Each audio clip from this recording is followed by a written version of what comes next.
আজকে জাতীয় পার্টির উপর বারবার হামলা করে অন্য দলের উপর কোনো হামলা করে না। এই সরকার ব্যক্ত প্রমাণ হয়ে গেছে সেনাবাহিনীর সরকার। জাতীয় পার্টি আওয়ামী লীগের দোষর না। দেশ থেকে অসংখ্য লোক আহত হয়েছে, আমরা এর তীব্র নিন্দা এবং প্রতিবাদ জানাচ্ছি।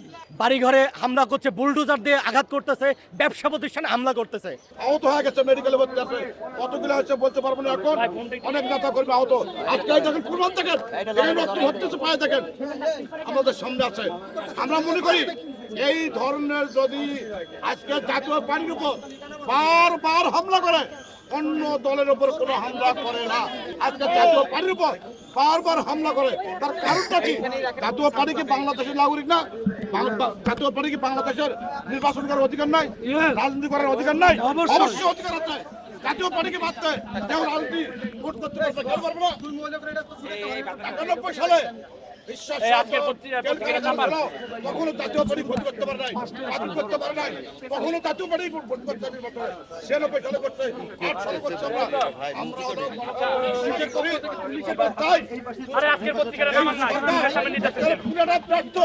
এই সরকার ব্যক্ত প্রমাণ হয়ে গেছে সেনাবাহিনীর সরকার।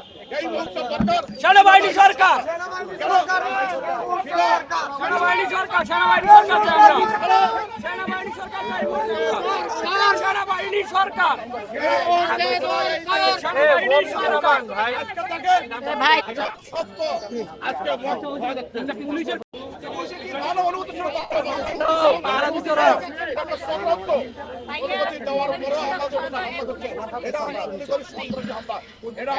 এইখানেই রাখেন।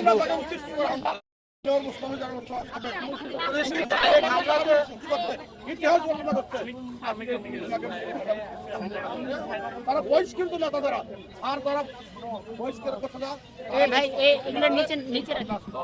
সত্যি বলতে সহযোগিতা করেছে বিগত প্রোগ্রামগুলোতে, আজকে কেন এরকম করলো সেটা আসলে পুলিশ ভাইরা বলতে পারবে না। আমাদের পক্ষ থেকে পুলিশ ভাইরাও বলবেন একটা ঈদ পর্যন্ত কেউ মারে নেই, কোনো উস্কানিমূলক আমাদের বক্তব্যে উস্কানিমূলক কোনো বক্তব্য দেওয়া হয় নাই, এটা আমি নিশ্চিত করছি। আমাদের অনেক কর্মী আহত হয়েছে, ইটস অ্যারাউন্ড 50 নেতাকর্মীর মতো আহত হয়েছে। হ্যাঁ, তো আসলে আরও কর্মীরা বিভিন্ন অলিগলিতে চলে গিয়েছে, আমরা জানি না আসলে কত মানুষ হবে, পরবর্তীতে হয়তো জানা যাবে। ইনশাআল্লাহ আমরা মনে করি আমরা আগামী দিনে সরকার গঠন করব এবং গণতন্ত্র মনা বাংলাদেশের নির্যাতিত নিপীড়িত মানুষ জাতীয় পার্টিকে ভোট দিবে, নাঙ্গলে ভোট দিবে। যেহেতু আমরা 9 বছর বাংলাদেশের ক্ষমতায় ছিলাম, এদেশের বড় বড় উন্নয়ন, এদেশের যে প্রশাসনিক বিকেন্দ্রীকরণ, এদেশের সড়ক উন্নয়ন এবং সব ধরনের উন্নয়নে জাতীয় পার্টির একটা বিশাল ভূমিকা আছে। পল্লীবন্ধু এরশাদ 9 বছর এদেশের রাষ্ট্রপতি ছিলেন। ইনশাল্লাহ আমাদের পূর্বের অভিজ্ঞতার আলোকে আমরা আগামী দিনে সরকার গঠন করলে ইনশাল্লাহ বাংলাদেশের উন্নয়নের একটা স্বর্ণ শিখরে নিয়ে যেতে পারবো। না, এটা সম্পূর্ণ ভুল কথা। জাতীয় পার্টি আওয়ামী লীগের দোষর না। জাতীয় পার্টি বিগত দিনে নির্বাচনে গিয়েছিল, দেশের অনেক রাজনৈতিক দল নির্বাচনে যায় নাই। যেহেতু নির্বাচনে গিয়েছিল, আমাদেরকে যারা আমাদের রাজনৈতিক প্রতিপক্ষ তারা বলে থাকে, কিন্তু জাতীয় পার্টি সবসময় আওয়ামী লীগের যত ভুল ত্রুটি অপকর্ম তার প্রতিবাদ করেছেন, আমাদের মাননীয় চেয়ারম্যান প্রতিবাদ করেছেন এবং সংসদেও তিনি বারবার এর প্রতিবাদ করেছেন। হ্যাঁ, না, আমরা চাই একটা গণতান্ত্রিক সরকার আসুক, আমরা চাই ফেব্রুয়ারি নির্বাচনটা সঠিক হোক, ফেব্রুয়ারি নির্বাচনে সকল রাজনৈতিক দল তার সম অধিকার লেভেল প্লেইং ফিল্ড নিশ্চিত হোক, আমরা এটা চাই। এখন ধরেন এখানে 10,000 কর্মী এসেছে, তাদের মতো 2-4 জন যদি বলতে পারে সেটা তাদের ব্যক্তিগত ব্যাপার, এটা আমাদের পার্টির কোনো স্টেটমেন্ট না। 5ই আগস্টের যে আন্দোলন হয়েছে, এই আন্দোলনে আমরা স্টেক হোল্ডার, আমাদের মাননীয় চেয়ারম্যানের নির্দেশে আমরা এই আন্দোলনে সক্রিয় অংশগ্রহণ করেছি এবং আমাদের যত রাজনৈতিক সংগঠন আছে, আমাদের ছাত্র সংগঠন, যুব সংগঠন, সবাই এই আন্দোলনের অংশগ্রহণ করেছে। ঠিক আছে, তা আমরা মনে করি 5ই আগস্টে যেহেতু যত রাজনৈতিক দল প্রকাশ্যে এই আন্দোলনকে সমর্থন করে আন্দোলনে ছিল, সবার মধ্যে মতভেদ সবার জন্য একমত হয়ে একটা সুন্দর বাংলাদেশ গঠন করে, এটা আমার চাওয়া। দেশ থেকে অসংখ্য লোক আহত হয়েছে, আমরা এর তীব্র নিন্দা এবং প্রতিবাদ জানাচ্ছি। এটা তো আমরা দেখলেন পুলিশ নির্বিচারে আমাদের সাউন্ড গ্রেনেড হামলা করলো, দল কামান দিল, এখন তো আমরা অন্য কোনো দলের রাজনৈতিক দলের লোকজন দেখি নাই। এটা আমাদের চেয়ারম্যান মহাসচিব ঊর্ধ্বতন কর্মকর্তা ঊর্ধ্বতন নেতৃবৃন্দ জানে অনুমতি নিচ্ছে না নিচ্ছে। অনুমতি যদি আমাদের না নিয়ে দিয়ে থাকে তাহলে 144 জারি করতো, 144 দ্বারা জারি করতো। 144 দ্বারা জারি করলে তো আমরা প্রোগ্রাম করতে পারতাম না। যেহেতু প্রোগ্রাম আমাদের হচ্ছে, তাহলে পুলিশের তো নির্বিচারে সাউন্ড গ্রেনেড মারা ঠিক হয় নাই। না, আমরা তো শান্তিপূর্ণ, আমরা তো মিডিয়ার মাধ্যমে দেখতে পাবেন, আমরা তো মিডিয়া তো এখানে শত শত মিডিয়ার কর্মীরা আছে, আমরা নির্বিকারে।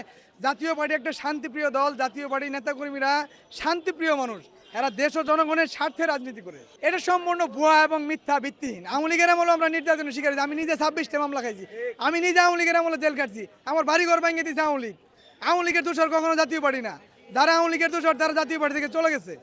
জাতীয় পার্টি এরশাদের হাতে গড়া দল, জিএম কাদের নেতৃত্বে, মহাসচিবের নেতৃত্বে এগিয়ে যাচ্ছে। জাতীয় পার্টির শিখর অনেক গভীরে, তাই জাতীয় পার্টি ডাক দেওয়ার সাথে সাথে লক্ষ লক্ষ নেতাকর্মী ছুটে আসে জাতীয় পার্টির অফিসে।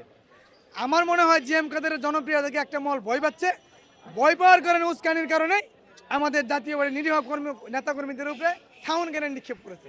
আপনার মিডিয়ার মাধ্যমে দেশবাসীকে জানাতে চাই, জাতীয় পার্টির কর্মসূচিতে যে হামলা করেছে, মিডিয়ার মাধ্যমে আমরা দেখেছেন, আমরা এই ন্যাক্কারজনক হামলার তীব্র নিন্দা এবং প্রতিবাদ জানাচ্ছি।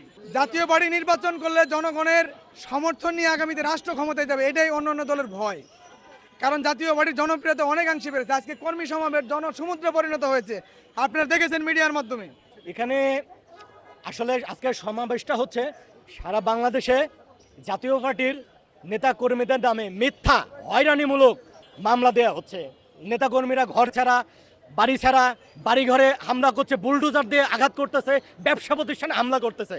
তার প্রতিবাদে মাননীয় চেয়ারম্যান মহোদয় একটি সমাবেশ ডেকেছিল। সারা বাংলাদেশের তৃণমূল নেতাকর্মীরা বলতেছিল যে আমাদের নেতাকর্মীদের নামে যেগুলো মিথ্যা হয়রানিমূলক মামলা আছে তা প্রত্যাহার করার জন্য এগুলোর প্রতিবাদে একটি সমাবেশ ডেকেছিল। পুলিশ অতর্কিতভাবে ককটেল বিস্ফোরণ করেছে, লাঠিচার্জ করেছে। আমাদের আহত নেতাকর্মীরা পড়ে গিয়েছিল, তাদের উদ্ধার করে হসপিটালে নেওয়ার জন্য আরও নেতাকর্মীরা গিয়েছিল। আহত নেতাকর্মীদের উপরে পুলিশ আঘাত করেছে, সঙ্গে আমাদের সুস্থ যারা নেতাকর্মীরা তাদের উদ্ধার করতে গিয়েছিল তাদের উপরে হামলা করেছে। এবং পুলিশ থাকা সত্ত্বে একদল, তারা কেউ আইন শৃঙ্খলা বাহিনীর লোক নয়, তারা সন্ত্রাসী টাইপের লোক, তারা এসে জাতীয় পার্টির এই সমাবেশে হামলা করেছিল পুলিশ থাকা অবস্থায়।